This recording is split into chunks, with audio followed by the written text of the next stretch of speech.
Hi guys, so I'm on the road again. But anyway, so I want to talk about the freedom in not trying to be likable. Okay, and when I say not trying to be likable, I'm not saying walk around with a chip on your shoulder, walk around with an attitude. I'm talking about trying to be likable to your own detriment, right? You see that you might not have got the particular type of service that you want. You see that, just something that, something that you don't particularly care for, okay? And trying to be too likable can put you at a deficit because somebody else gets to kind of get over. And don't get me wrong, we all have, done things and got by and all that stuff. I'm not trying to say that. But at the same time, there comes a time where you have to learn not to be likable, because it's one thing to say, oh, forget it, it's not a big deal. There's a lot of people who are very assertive that just let things go sometimes too, because there's no need to really just address everything, right? Okay, but then there are some of those people, and this is what this conversation is about. There are some people who just really try not to who try to be too easygoing to the point where they don't want to make somebody else uncomfortable, so they're constantly uncomfortable. That's the type of person I'm talking about, okay? Now, everybody can't relate to this, because people have different personalities. So everybody's not going to relate to this type of person. But that's what I'm talking about. Being likable can, it can really cause you to lose, okay? It can cause you to lose. Just for an example, like I went into Starbucks, and I don't really drink coffee like that because I just don't, I'm just not big into coffee. I've never been a real coffee drinker anyway. I always get the macchiatos with extra caramel. I've never been a person into coffee, no way. But I just kind of got away from it almost completely.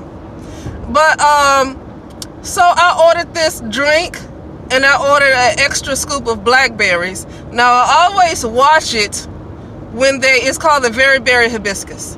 Now, I always watch them when they're charging me. I'm looking at the register, I see what they're typing in, and they have never charged me extra.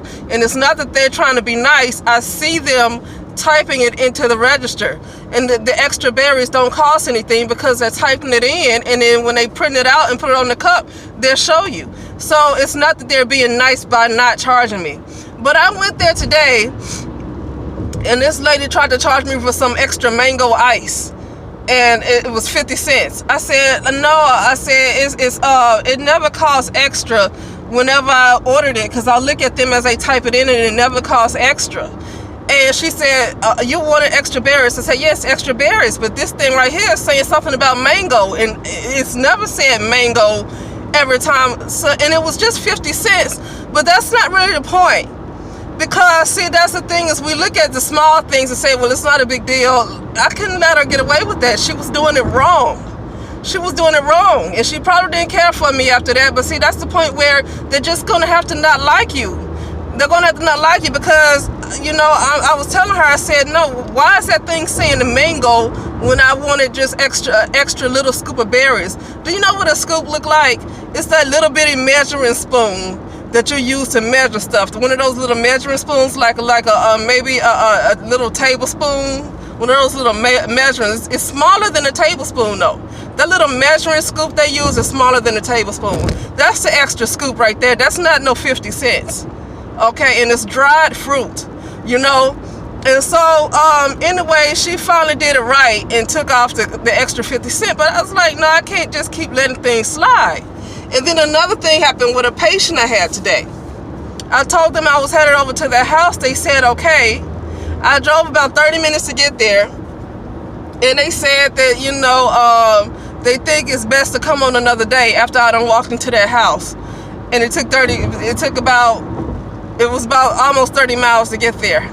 And so I called the supervisor. I said, that's a stressful drive. Can I at least get some money for driving all the way to their house? Because that's too stressful to be driving that kind of distance to get inside somebody's house and they decide to be seen on another day. That can't work. That doesn't work for me. That's very stressful. Okay, and it's hot out here. But even if it wasn't hot, that's time that I'm in my car driving. So I said, I got to get something for this. And so they just told me, what to do. But anyway, that's just an example, okay? Because there's plenty of them, but that's just an example of what happened today. And it gets to the point where it's like, you can't, you can be assertive and don't let every little thing get to you.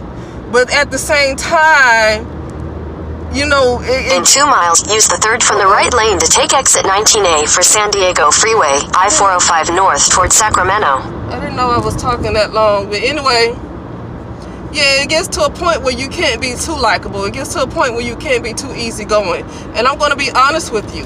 People who are extremely successful in their businesses, people who run multiple businesses, and I'm not just talking about no online, even though that's good money.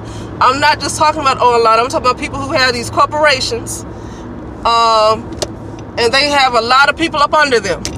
There is no way that they can be successful in their businesses like that and be likable at the same time, because you are dealing with people, okay? And so anyway, that'll be it for that. You guys let me know what you think, and I'll talk to you soon.